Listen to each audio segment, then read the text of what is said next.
Para a gente fazer a transição agroecológica, primeiro começou pela mudança de concepção minha, para entender de fato o que é a agroecologia. Depois veio o diálogo com a família, com os meus pais, para poder entender o que a gente queria fazer essa transição.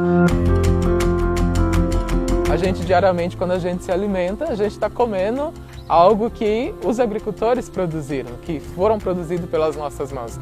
Então, para mim é um orgulho imenso saber que eu estou contribuindo com que outras vidas sejam alimentadas e que haja uma diminuição da fome no nosso país.